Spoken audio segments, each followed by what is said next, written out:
I manage revenue strategy for OfferUp, specifically B2B. So working within the automotive space with our dealer partners and also strategic partners like Social Dealer.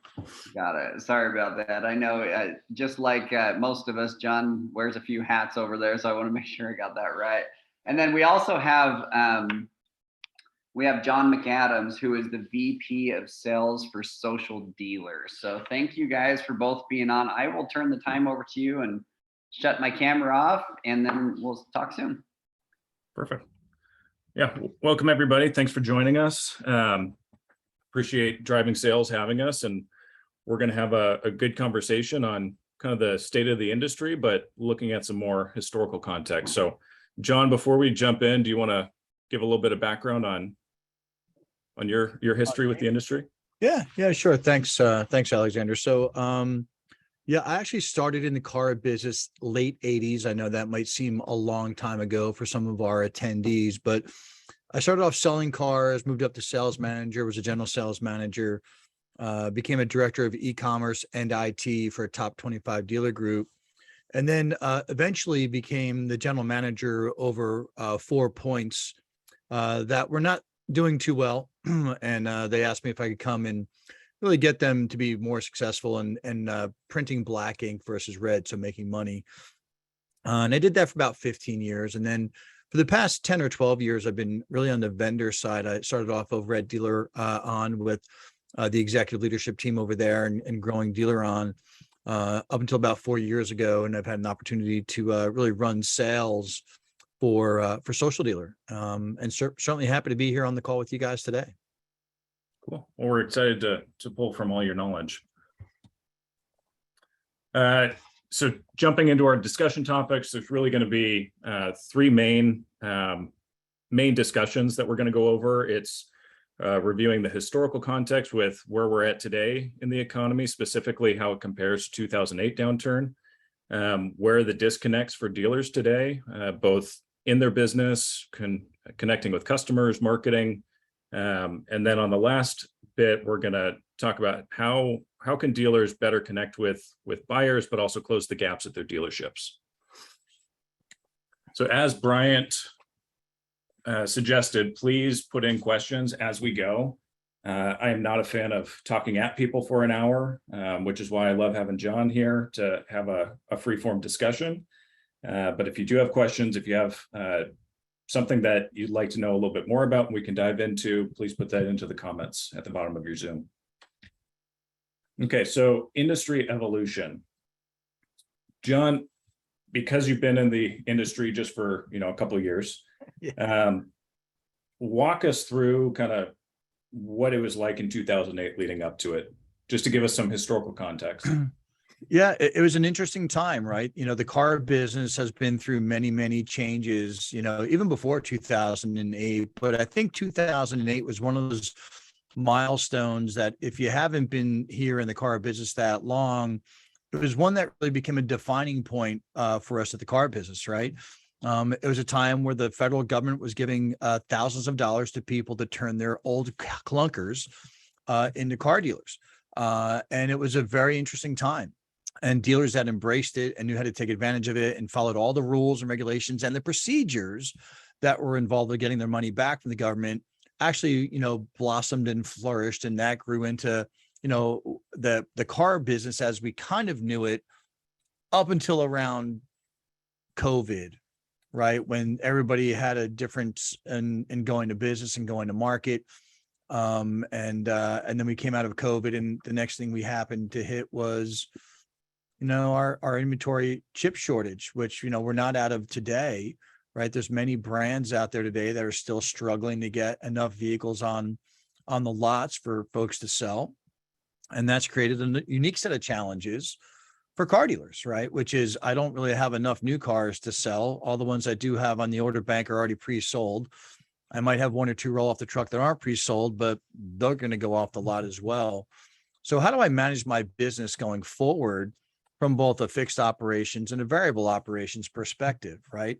If your shop was already full and you had no hours left to sell before this, you can't put more cars through the shop and make more money unless you become more efficient or, build more bays.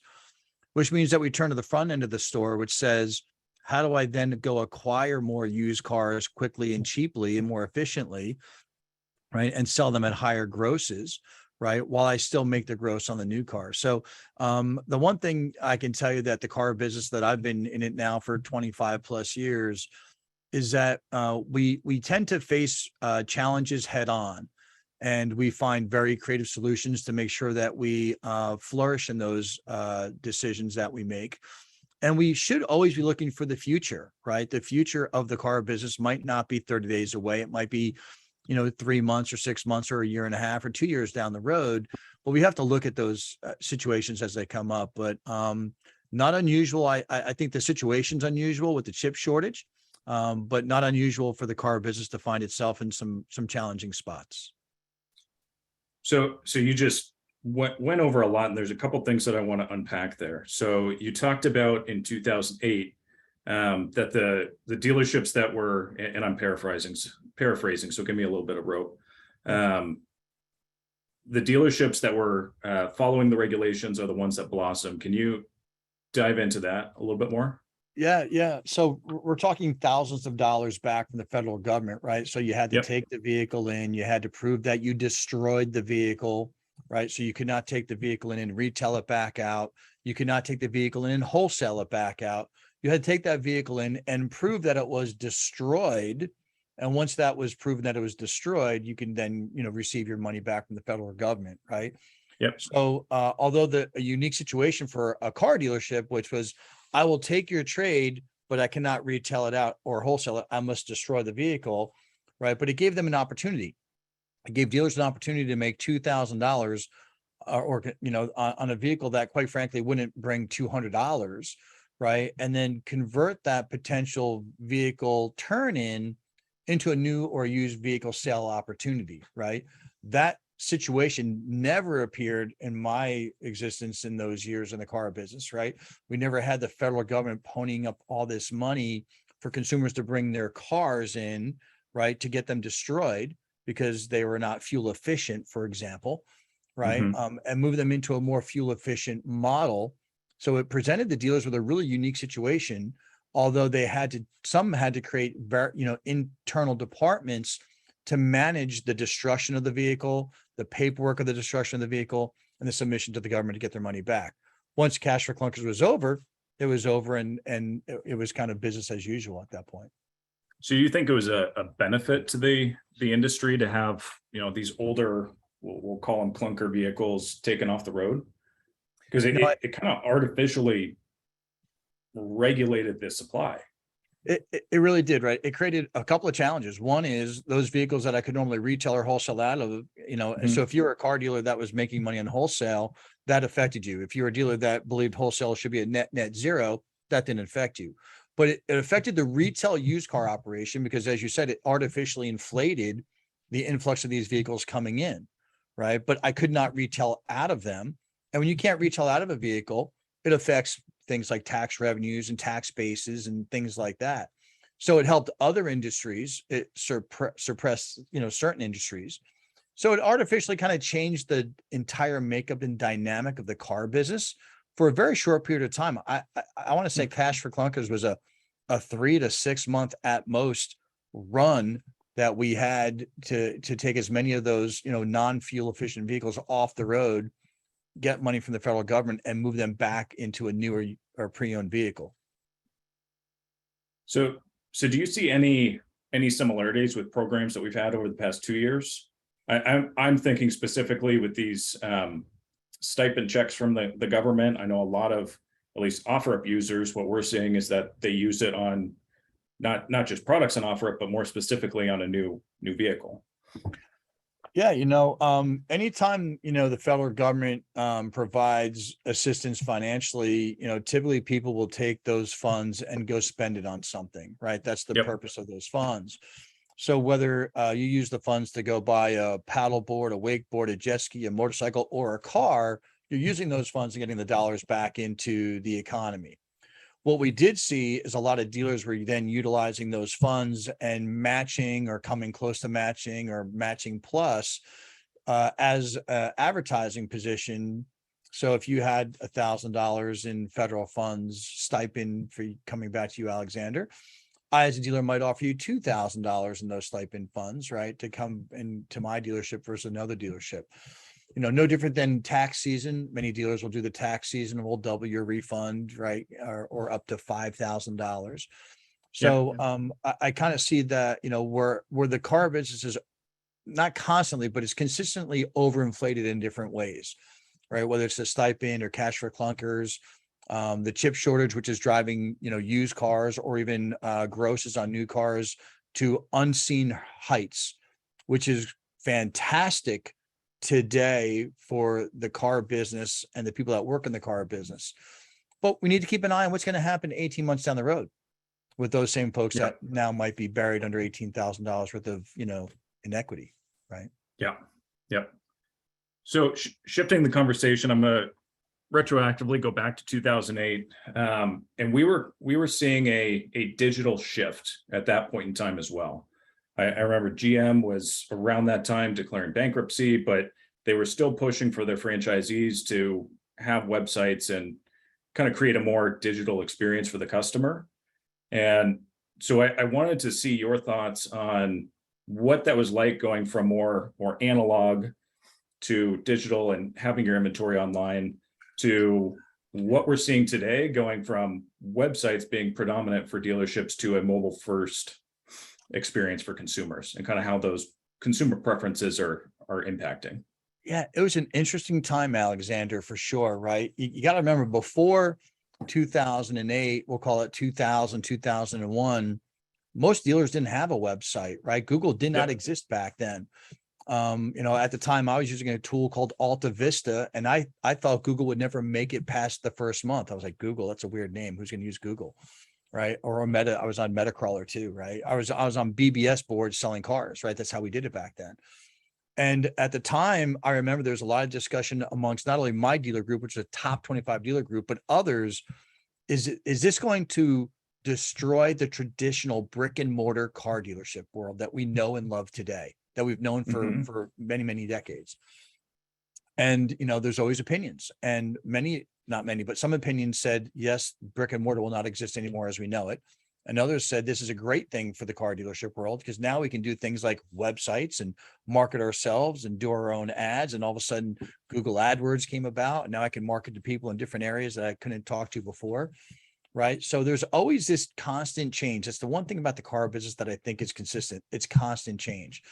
So, back then that was an unusual time, right? When cash for clunkers hit the ground, the way to do it was to build a website that basically was allowed to intake these cars, or for you to go onto the website and see if your car was eligible for that stipend, right? In 2008, building a website was much different than building websites today, right? That was a big to-do. Complete different technology. Complete different, right? Yeah. That was a big to-do. And I worked with many dealers where we built, cash for clunkers websites specifically for that store or that region to consume all that online digital traffic that was never there before, because a lot of it was all analog. It was a third-party lead coming into a CRM tool. It was a bunch of outbound phone calls, maybe an email blast. Now we're getting into the digital age. I look back at those days as the forefront to where we are today, which paved the way for digital retailing, right? It paved the way for online classifieds, right? In a different manner than they've been done in the past, right? And it's going to continue down that path. There's always something new on the horizon for the car dealership world, right? And most of that, if not 90 to 100% of that, is now all digital. It's almost all digital. And it's about the experience now. It wasn't about the experience in 2008. I can assure you that.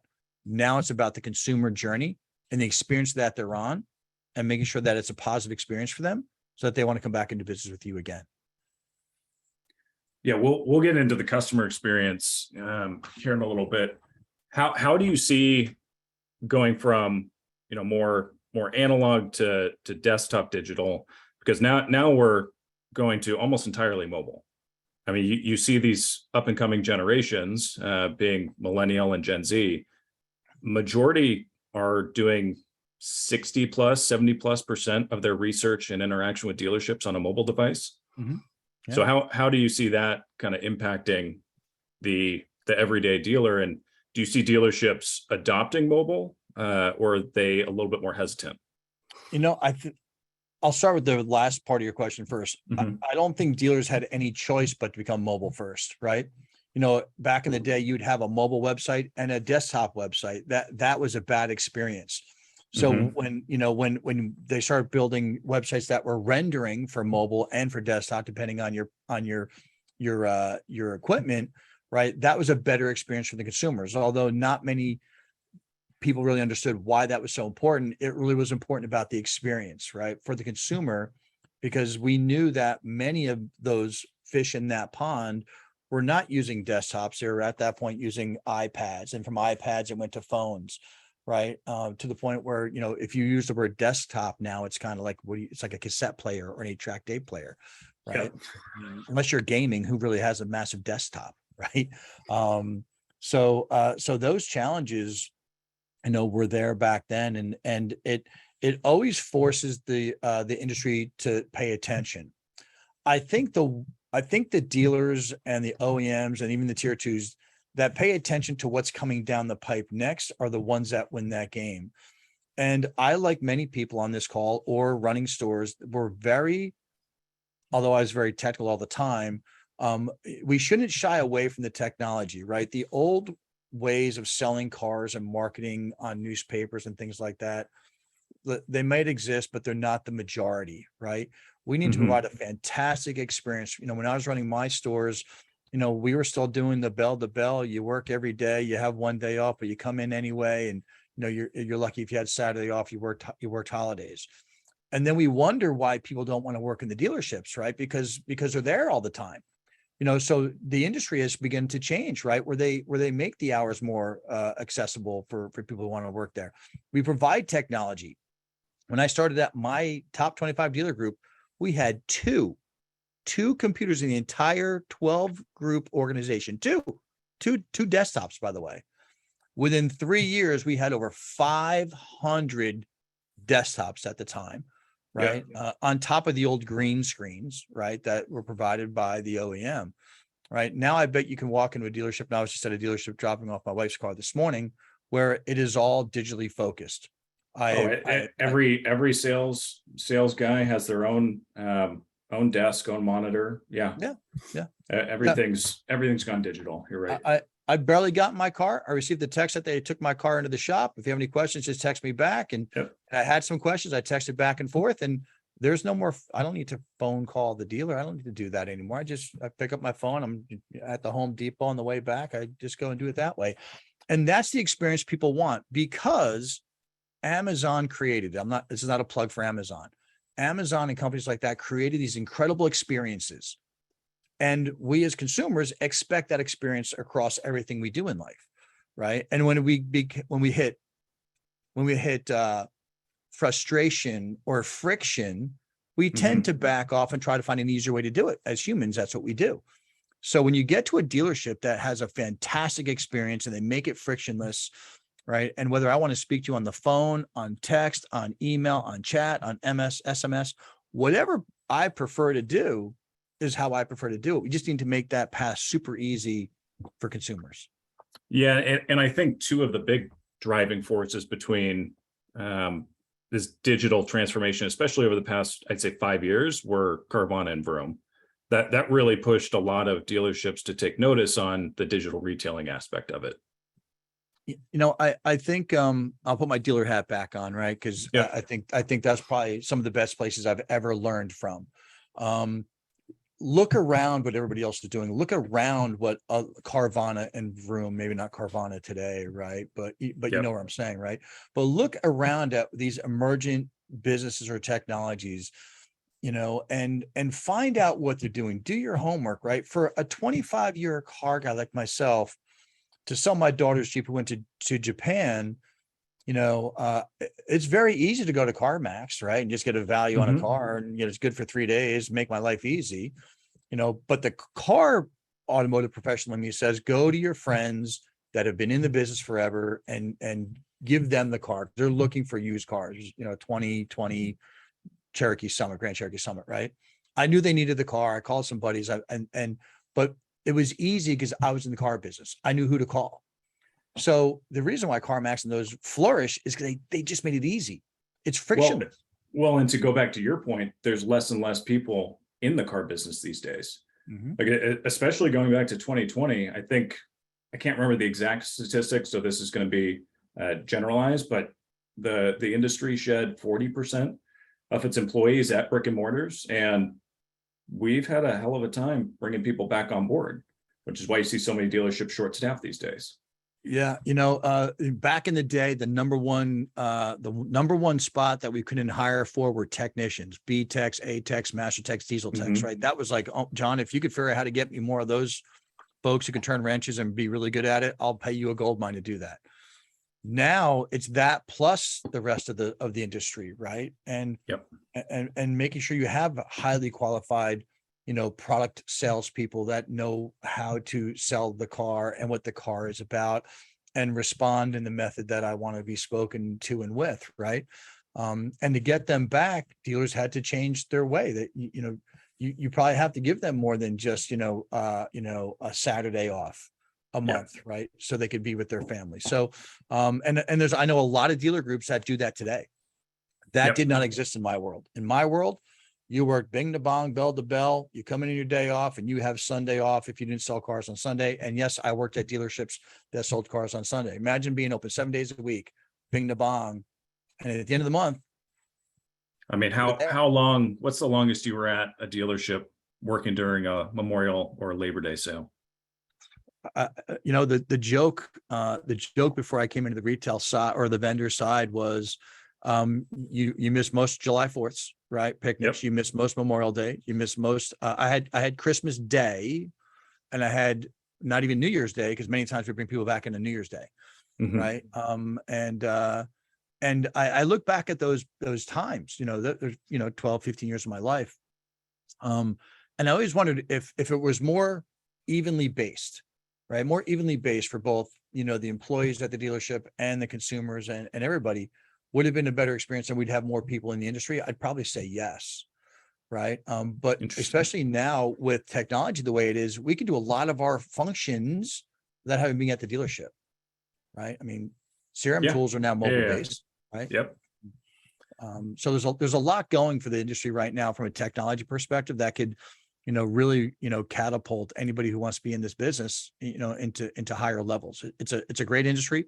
It's a great job. You can make great money doing it. You just have to find a way to make it all work. Yeah. To make sure that we've got adequate time for the next handful discussion topics, I do want to wrap up this slide and just ask, so over the last 2 years, since the beginning of the pandemic, we essentially had an artificial shutdown of the economy, an artificial recession. And then today we're seeing real macroeconomic impacts on the industry. And so I wanted to get your take on a couple things, how the higher prices and interest rates are impacting the consumer. So what are you hearing from dealerships on that front? And then with the MPG, we're seeing it at OfferUp in terms of consumers searching and what they're purchasing being higher MPG mileage, but there's just not a whole lot of them out there. So where do you see dealerships going with the high prices, high interest rates, but also adapting to not having a whole lot of high MPG vehicles out there? Yeah, I think anytime the interest rates climb as they have and fuel prices, it impacts a lot of people, if not everybody, with it, right? In terms of higher prices for the vehicles and higher interest rates, higher prices for both new and used, and the interest rates obviously have gone north. The buying power of that individual, right, has been diminished, right? I mean, the car is higher, the interest rate's higher, and we've all been in the situation where somebody wants an $85,000 vehicle for $300 a month with no money down. Simple math tells you that doesn't work, right? I mean, how many times at the dealership do we do simple math, right? Simple math said that doesn't work. I'm not on a 15-year note on these cars, right? Yeah. So that impacts the overall buying power of that consumer. And I think they're very smart enough to know that. The ones that are savvy about to understand that. The other problem they're having is getting the car they want, right? With the options that they want and that they're willing to pay the $500 or $600 for. They don't want to go without heated seats if you're in the Northeast, right? That's just not an option. It's cold in the Northeast in the winter, right? So so a lot, what I hear from dealers is, yes, we can charge more for both our new and our used cars and make more gross. Yes. And yes, interest rates are going up and people will be paying more for their interest rates. But we also see a larger group of people ordering those vehicles and waiting the time period for that vehicle to come in for the exact vehicle with the options they want. Some manufacturers are right on the money and they deliver that thing in 4 to 6 weeks, and others are dragging a lot further behind that, and it might take 6 to 9 months to get that exact vehicle in that person ordered. Well, it's funny you say that. I think that particularly from what I've seen, American OEMs, manufacturers, are doing a great job of adapting to custom order vehicles. But I haven't seen the same from foreign automakers. It seems like, hey, I'm going to give you the specs that I want for a new vehicle, but nothing's promised. Essentially, you're going to call me if you get something close. Yeah. Remember I talked about the industry being cyclical? Well, here we are again. And by the way, I was not around at this time. I know I'm old, but I was not around selling cars in the 50s and 60s. But in the 50s and the 60s, I remember going with my dad to go buy a car, and he went to the dealership. They had 3 cars on the lot, and they opened up a big old book and they said, check what you want, Mr. McAdams, and, leave us this deposit. And when the vehicle gets here, you can come pick up your vehicle. And that's how car dealership operations happened back then, right? We didn't Why did have we ever move hundreds of away from cars. that? It's a much better experience for the consumer. Right. Yeah, but here's what happens, right? Dealers, being ultra competitive, myself as well, don't want to lose a sale. So then dealers started ordering a bunch of cars to have on stock so I could get Alexander's business without having to order it. And then the other dealer said, oh, and in order to compete with Alexander, I need to go out and do the same thing. And that's how this industry blossomed into having 500, 600, 700, 1,000 cars on the lot, regardless of floor plan and floor plan assistance. We'll leave that conversation out of it, right? And now it's kind of going back the other way where, think of the positive benefits to the consumer and the dealer.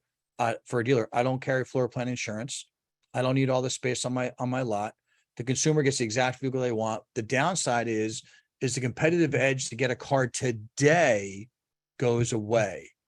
Today, I want to buy that car today goes away, but we just have to retrain ourselves and say, you know what, that's the vehicle I want to drive for the next 5 years. I'll be paying $500, $600, $700 a month for that vehicle. I want to love that vehicle. I'll order and I'll wait the 6 weeks if I can wait the 6 weeks.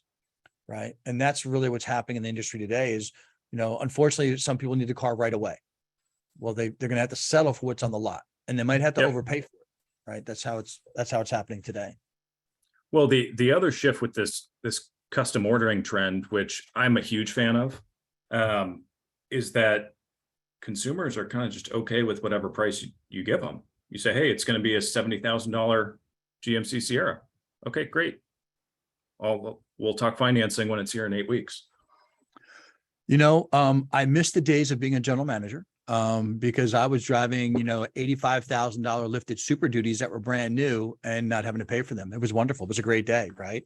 But the moment that I left, retail and I had to call up a few friends for some favors and get triple net, I started to realize that, vehicles are very, very expensive. When you're in the car dealership, sometimes you don't understand how expensive vehicles are for people. Right. But it's easy to go out and find a pickup truck now for $100,000. It's easy. It's easy to do. Oh yeah. Yeah. Right. And that equates to what, a $1,500 a month payment. If you've got an 800 credit score and you've got a couple grand down and you got a good rate, right? I mean, it's just a lot of money. So I think people are just getting used to the prices of vehicles today. Right. And that's good and bad. Good because, the dealership gets to make the money on it. Because they're being charged from the manufacturer for it.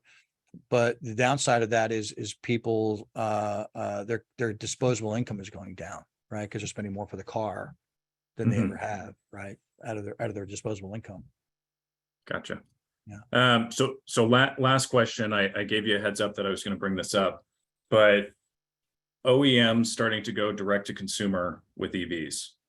That's been a huge topic of discussion, especially over the past 3 months. You've seen Volkswagen do announcements, GM, Ford.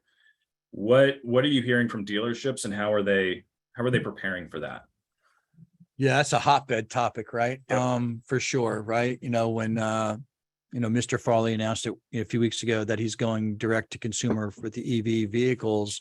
Many of my fellow dealers, did not like that message that came across. And it's still, not liked at all very much by them. It removes them from the ability to actually do the brick and mortar part of the business. It ties them into doing the service only part of the business. Right. And that's good, but they're there to sell the car as well, to build that loyalty, to build that retention before they move into the back of the house. So I think, listen, the industry is going to constantly change. Going direct to consumer is probably good for the consumer, right? The consumer that does not want to go to the car dealership can now order it directly and have it drop shipped to the dealer, drop shipped to their house, however they're going to do it. Well, how many consumers don't want to go and put their hands on the car before they purchase? Well, it's interesting. I always believe that people want to at least test drive the vehicle and, sit and make sure it's comfortable. That, that's just maybe the old school in me. I do know a large group of people that doesn't seem to be a problem. They expect the car to be comfortable. They expect it to have, a great stereo. They expect it to ride smooth and be quiet. But I think what happens there, Alexander, is the very first time you believe that and you take a vehicle delivered without touching it or sitting in it, and you don't like it, and you're locked in for 4 or 5 years, and you're underwater. Well, I think that's going to change some people's minds and say, next time we go to the store, we find a store that has a great reputation, a great experience. Exactly. We know where we're going to go. We know what we're going to look for, and let's go actually sit in that vehicle. Because at the end of the day, I personally have bought vehicles that I wish were a little bit bigger or a little bit smaller, Yep. or a little bit faster. Right. But I'm guilty of it. I mean, I bought my daughter a vehicle when she started, to drive at 16, and I probably should have driven it, but I wasn't driving it every day. So now I don't drive it at all because I don't like it. Right. But she loves it. Right. So, but I think a lot of people think it's easy to order it online. It's harder to live with it for 4 or 5 years. Hey, John and Alexander, it's Brian. I Yep. wanted to chime in real quick. It seemed like a good stopping point. We had somebody send in a question. So it was an anonymous attendee, but they asked, Carvana's advertising or convenience everywhere. Regarding both vehicle acquisition and sales aside, how can we let shoppers know that we can make it convenient for them to work with our dealership rather than the online retailers? I think that's a perfect segue into Yeah. what we were going to talk about.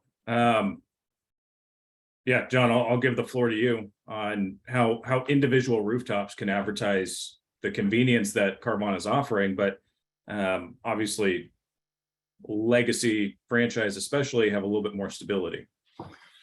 It's actually a great question, and one that needs to be figured out, right? If we're going to win this game as franchise car dealers and we want to compete with the Carvanas or the Vrooms or even or the CarMaxes of the world that tout convenience, we have to tout convenience plus, but we have to back up what we're saying. We have to back up what we're advertising, right?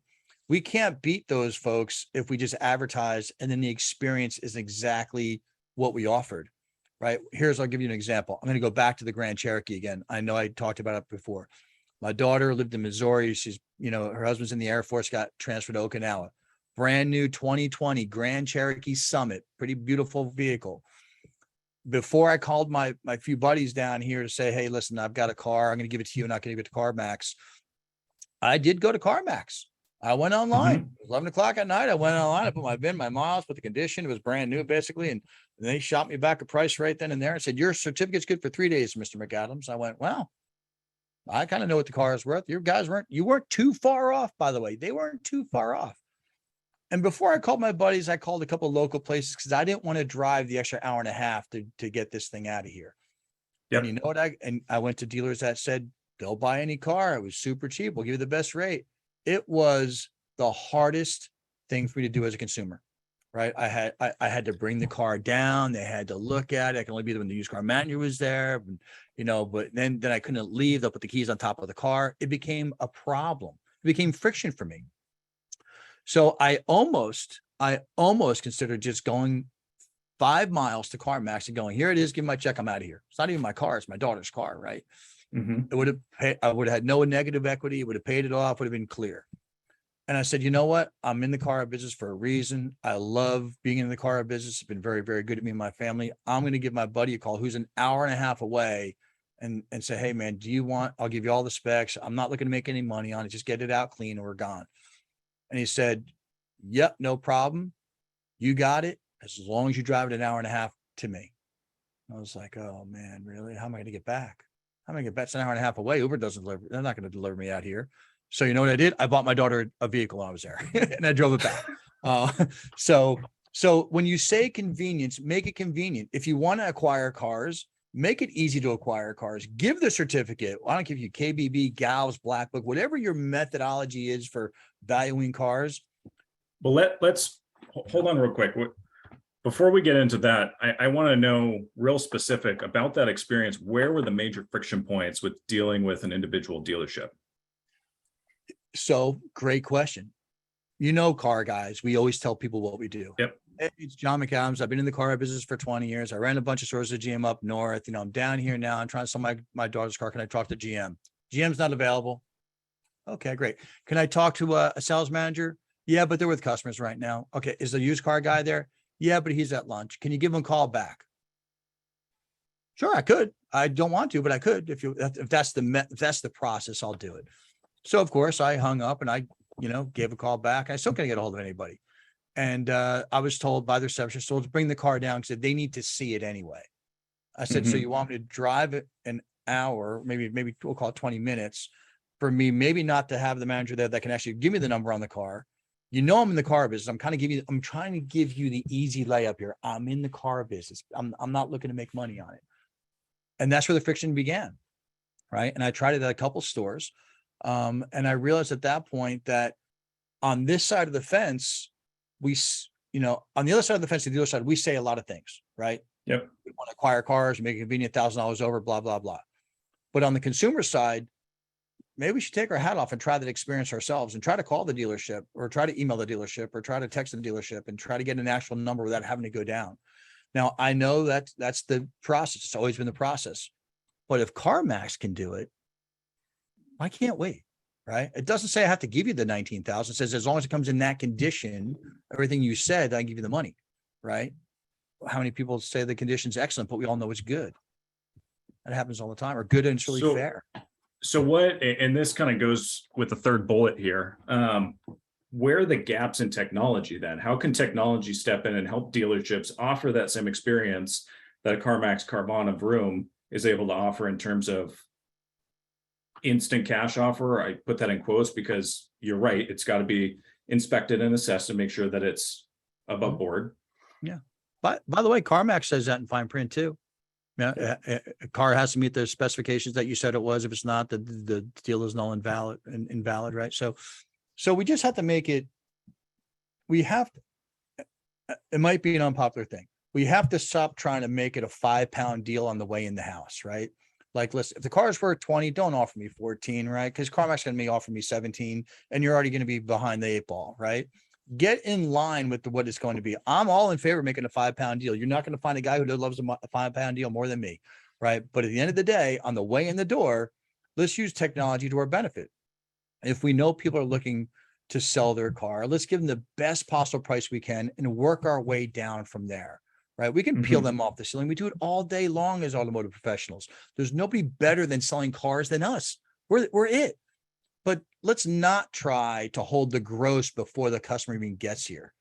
I can tell you there's so many cars out there that people are willing to sell the dealers, because I talk to a lot of people that don't have any car deal, and then they call me, John, can you call this guy and get a better number? No, I don't get involved in car deals. I don't do it. But I know as soon as they tell me that is at least 3G off the number. We're trying to hold gross on the way in the door. That's not how we do it. You get them in the door and then you work your way back from there. You touch all the scratches, you touch on the dings, you see the wheels are messed up. There's a burn hole in the seat.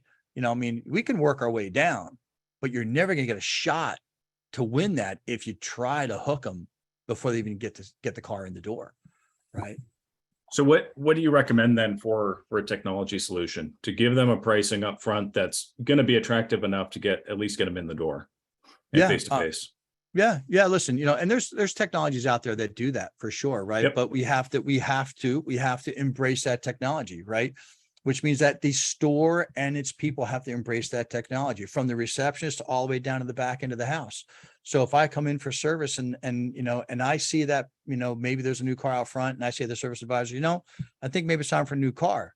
Well, you can still run that car through the shop, make your money, but you should tee that off to the front end of the house, right? You should tee it off, right? Because Yep. if you don't do that, I'll find somebody else to buy my car. It might be your brand, it might be another brand, but I'll find somebody to buy this car, right? And have people embrace technology. I know it's a weird thing in the car business. I know technology can get kind of crazy, right? But it's not that difficult, especially when 95% of the people are online right now using technology to either research a car, buy a car, find out what dealership to do it at, right? Don't discount what's out there today from a technology perspective.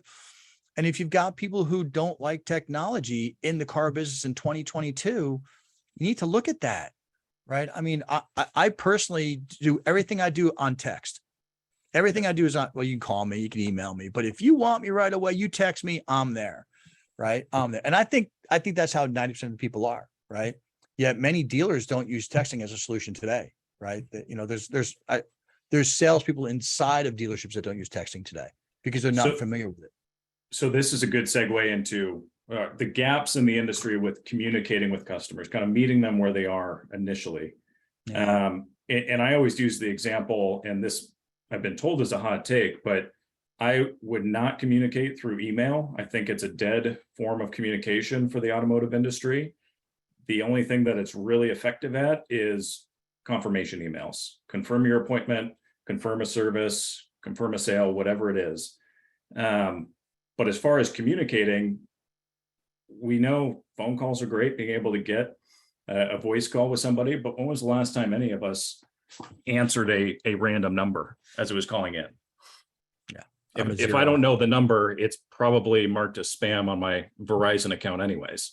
Yeah. Yeah. I probably get 100 calls from Facebook a day. Right. But I have my direct contact at Facebook. I've got their cell phone. Yep. So I don't know why they're calling me. So I just send it to voicemail. Right. It's probably somebody trying to sell me something from Facebook. But at the end of the day, it's really, you got to communicate on the method that people want. Although I'm not a big email user, some people are, right? So you need to be able to provide that. But, I start internally, right? So I had a dealer group discussion, had nothing to do with social at all. And he was asking me how to increase, certain area of his business. I said, the first place I'm going to look is your DMS. And if you don't have at least an 80% email and cell phone collection rate, that's where we're going to start. And he said, don't worry about it. My guys and gals are great. I've got that. Every time we RDR a car, we've got to have it. I go, yeah. But when you RDR a car, the email's got to be in the RDR tool, not necessarily the DMS, right? Or the CRM. He goes, oh yeah. So it turns out that his email collection rate was about 60%, leaving 40% that had no email. Okay. And his cell phone collection rate was about 30%. Okay. That surprises me. Right. So now cell phone should be in the CRM before the sale. Home phone, if it's probably the same, that's fine. Email should be in there for when I already own the car. But when you get back to the end of the back of the house, it should be a conversation with everybody who comes in the door. Is your best landline this? Is your best cell phone that? Is this the best email to reach you at? By the way, we use texting. Would you prefer text or would you want me to call you? Right. We have to give it to them on the method and the medium that they want to be contacted with. And for me, it's texting. I will do this entire transaction, including paying for the service on my wife's Navigator, all via text. And I will drop off that loaner without seeing anybody in the night drop box. And I'll pick up my car and I'll be gone. I will never, that's just me. But truth be told, there was about 15 people in the customer waiting lounge waiting for their car. And if I glanced around, I would say 80% of those people were probably email and phone call people, right? There was the other 20 were probably definitely texting, and that was a generalization on my part, right? Not to put a label on people, but yeah, exactly. I don't want to, right? But at the end of the day, like, if my 88-year father-in-law dropped his car off, texting is not going to get his attention, right? correct. So just be open to the mediums that are out there and embrace them all, right? And ask for permission. Alexander, that's great. Is it okay if I text you? right? Is texting your best form of communication? Because I know you're busy. If it is, great. I want to make sure I've got your cell phone right. Yep, I've got your cell phone. We can communicate via text. If they say no, it's email, then do it via email, right? I mean, it's just a simple conversation to have with anybody. Other than text, what do you think are some other big up and coming technologies that dealerships maybe are using, like the more forward thinking early adopters that most dealerships just aren't paying attention to yet? There's always new things in this business, right? There's always shiny lures, and there's always things that work, and there's always things that are probably being beta tests that may or may not work in the future, right? I think it's important that we keep our eye on them all. And if it doesn't work for dealer A, it might work for dealer B, because I've been over in probably 5,000 dealerships in my lifetime. I have never seen a dealership operations run the exact same way, even in the same group, right? So, if you're part of a 20 group, or, you got some buddies, in the industry, and they say, oh, I tried this and it didn't work. I still think you should check it out yourself and do a full test on it yourself. And maybe it doesn't work for you, but maybe it will, because everybody's dealership is run differently. Today, 3 years ago, everybody was talking about, Facebook and Instagram and all that great stuff. It's still out there, but don't forget about those TikToks and those Snapchats and those Pinterests of the world, right? And it's not a selfish plug. I'm just telling you, that's where all the fish are going, right? And we have a decision to make. I'm going to go back to 2020, or I'm going to go back to 2000. Sorry. Are we going to stay brick and mortar, right? And think that Google is going to destroy us, or do we embrace Google, right? As everybody has, and grows our business? The same thing applied to Facebook when it came out. Facebook is not for the car dealership. We don't need that, right? And all of a sudden it became part. How'd that work out? Yeah, how'd that work out, right?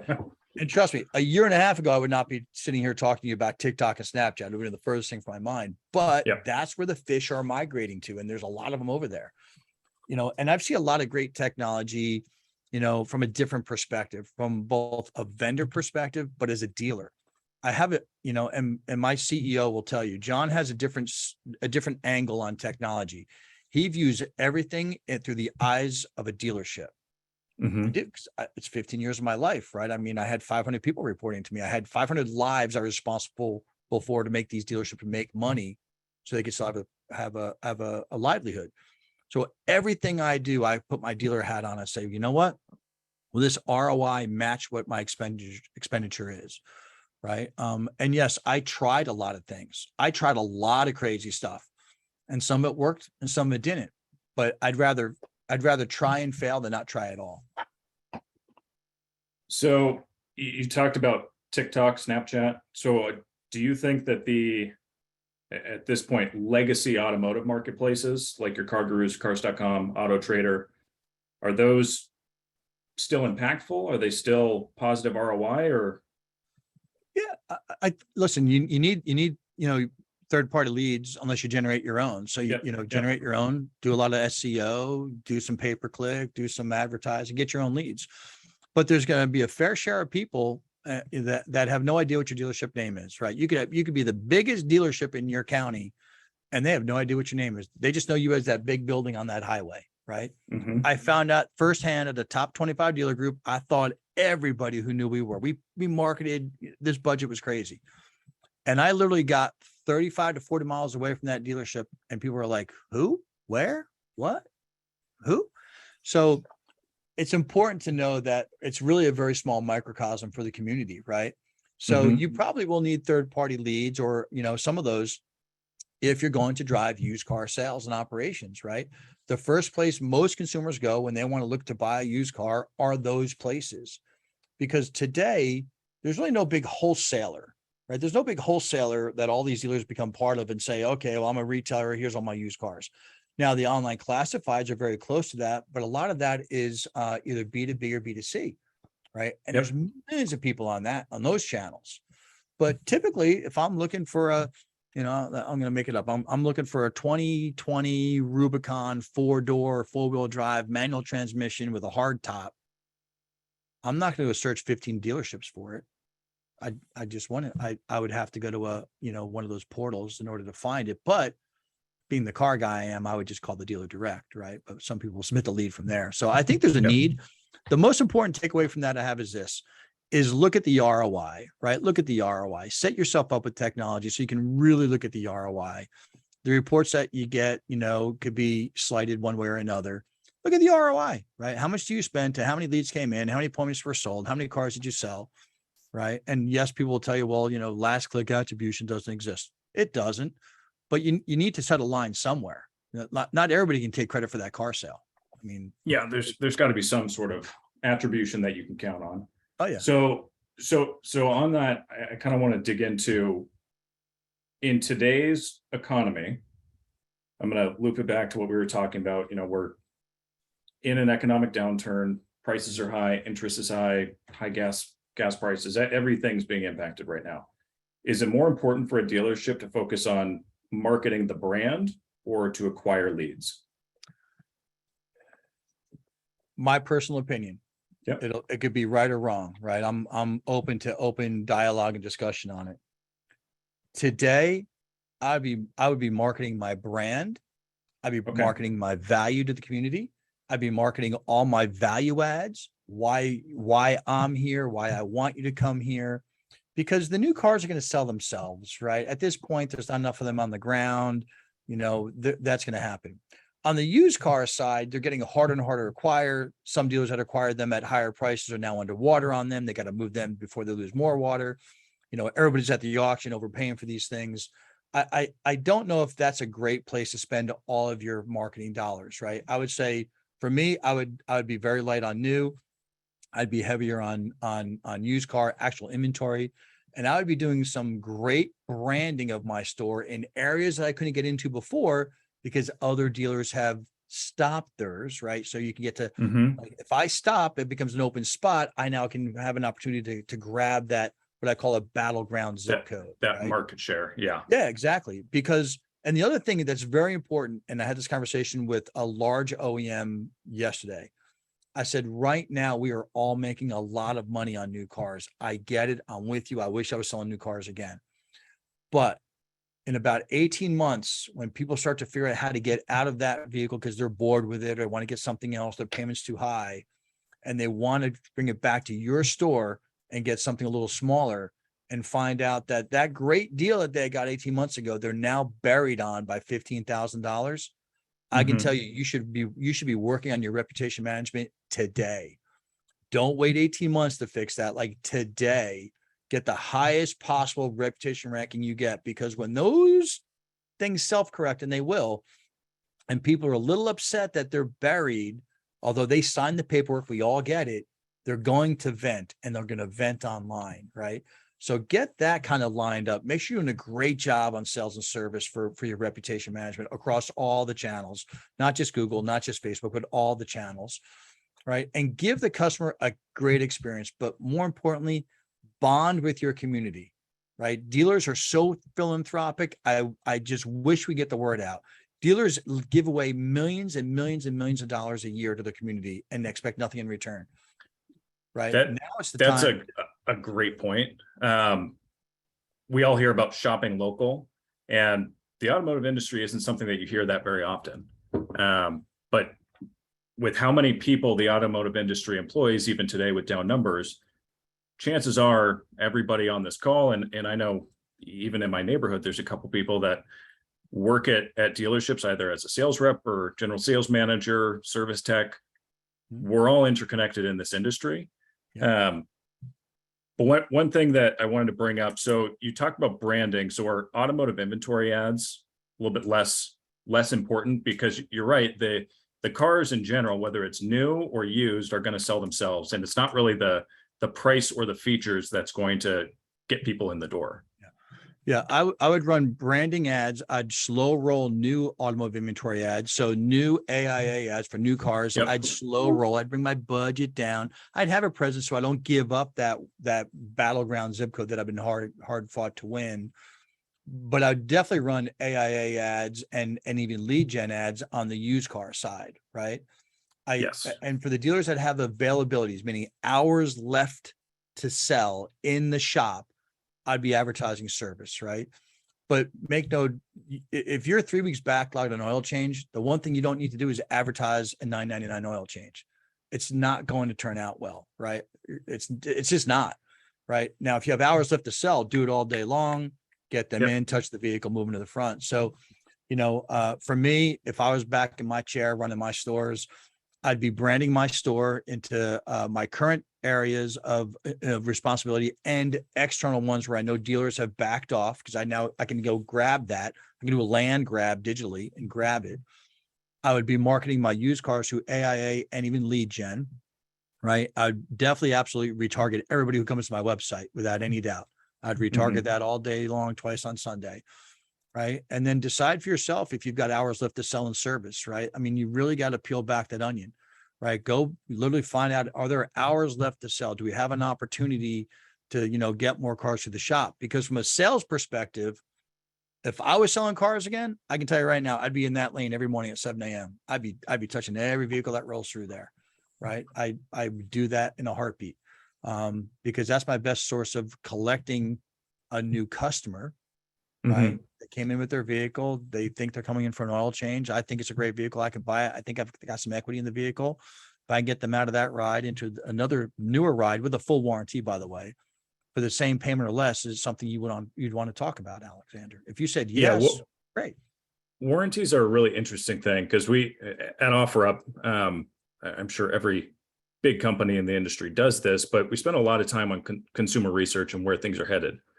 And the feedback we keep getting from consumers is that, especially in used vehicles, they want the extended warranty, they want inspections, they want some sort of a peace of mind.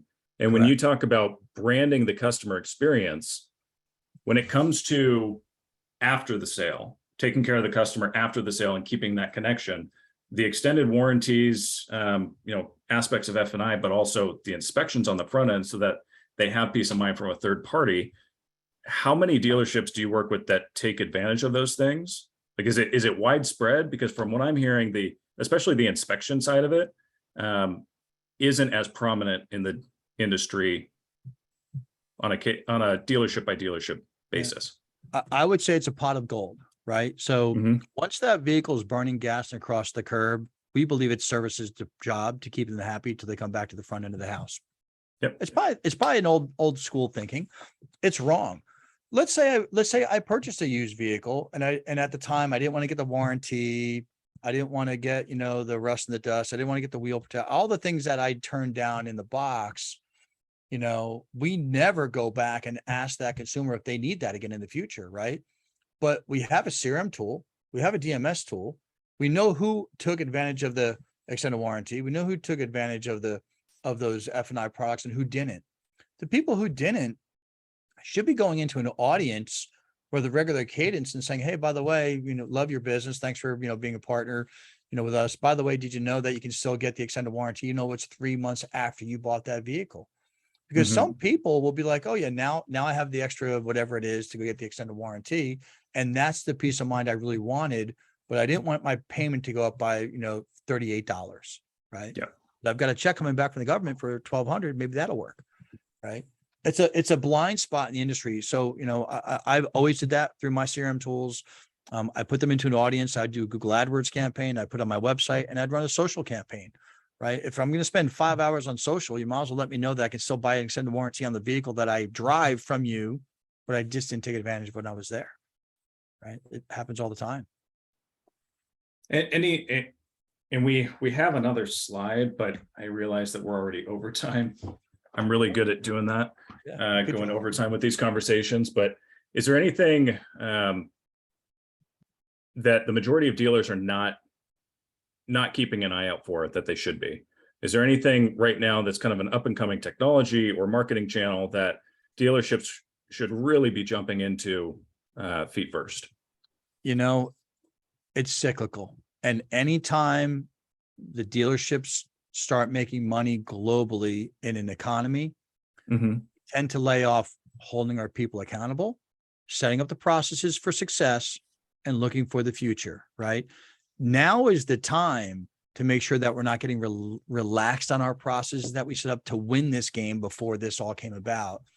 And it's really the time to set yourself up for success in the future, right? Now is not the time to forget everything we've been learning and been training and going to do, because we've only got 5 cars on the lot and I can make an auction out of it and make 10 grand on that car.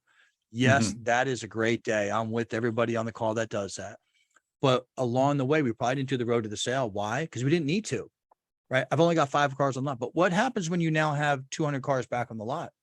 And you've got to do the road to the sale. You've got to overcome objections. You've got to do all the things that we've been training to do, looking at the numbers, looking at the ROI, looking at every lead that comes in, and not just saying because they didn't buy in 30 days, it's a bad lead.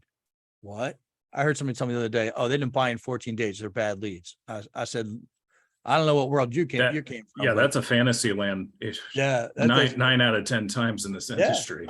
Yeah, right. I mean, listen, everybody deserves a spot every now and then, right? But at the end of the day, you've got to work to get this job done, right? So push harder on your training, push harder on your knowledge. Now is the time, right? You probably actually have the time now. Push harder now, because when this self-corrects, and trust me, it will. I've been doing this a long time. It will. The ones that self-correct now and set themselves up for success 3 months from now, 6 months from now, are going to win that game in a big way. So would you say now is because we've got more time and because it's easier to actually sell the cards to test and measure different top of the funnel channels? I would, right? I mean, I would no different than any other sales pipe, right? Fill the top of the funnel, or put as much wood in the wood pile as you can. So when the weather gets cold, you've got wood to burn, right? So yes, it means cultivating those relationships that might be 3 months out or 6 months out, right? Just because they can't buy today, or maybe they're in a lease and they can't get out for another 12 months and you can't find a way to get them out, it doesn't mean that you forget about them until 1 month before the lease expires and say, hey, it's John again. I'm ready to buy your car now. Yeah. You better keep that love going. You better, because filling that top of the funnel is key to this whole thing. I know it sounds weird. Today's economy in the car business, you don't need to do that because it's just not there. But it's going to change. It's going to self-correct. And the ones that have the most wood on the wood pile are going to be warm in the winter. Well, and I love how you pointed out, don't wait till that month before the lease expires. That's the keeping in touch, creating a relationship, but also prioritizing the customer experience. I think we've said it over and over again on this conversation that vehicles are not selling by price or by features anymore. It's more on the customer experience and how well does the dealership take care of me from my first interaction, whether it's live chat or email, all the way through the sale and the extended warranty and the follow-up. Yep, I agree. Well, I think we covered quite a bit. Any closing remarks? And then Bryant, if you want to jump on, if we have any questions from the audience. Yeah, just hopping on. I don't see any other questions that came in. So I think we covered most of it. Do you guys have any closing remarks? John? For me, just, thanks for everybody for getting on here. I'm a big believer in education. I believe an educated consumer is the best thing for the car business. I really do believe that. And if something, hit today and it helps you do your job better and provide for your families and grows the dealership, then I think my time here was well worth it.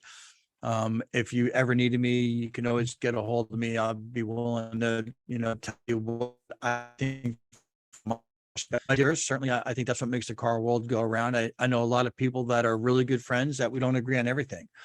But at the end of the day, my job is to educate, right, and help people in this industry get to the next level if they want to do that. So I appreciate the forum and for facilitating it for me. Absolutely. Yeah, I wholeheartedly agree with the education and not just having an educated buyer, but also having educated dealers that are up to speed with the cutting edge technology. And I really think if you're an early adopter with some of this technology that's coming out, whether it's customer centric experience or back of the house dealership infrastructure and making you guys run more efficiently, those are the dealerships that are going to win. So like we just talked about, lean into new channels, test and measure right now, and also look forward to new technology that's going to make the entire industry different, but in a better way. Yeah. Well, thank you guys. I appreciate you guys sharing your insights today. I just like John, I was in automotive retail for 17 years total. I've been out of the game for 5 years on the vendor side now, but man, it's a totally different climate out there. So I think this has been constructive, and hopefully there was some insight shared that's going to help our dealers out there. So thanks everybody for being on. We super appreciate it. And you guys, anybody that signed up, registered for the webinar, or attended the webinar, will get a recording of today's webinar as well. So we'll make sure that goes out soon. So thanks again. Have a good rest of your day, and we'll sign off. Okay. That's great. Thank you, Have a good everybody. day. Thanks, guys. Bye.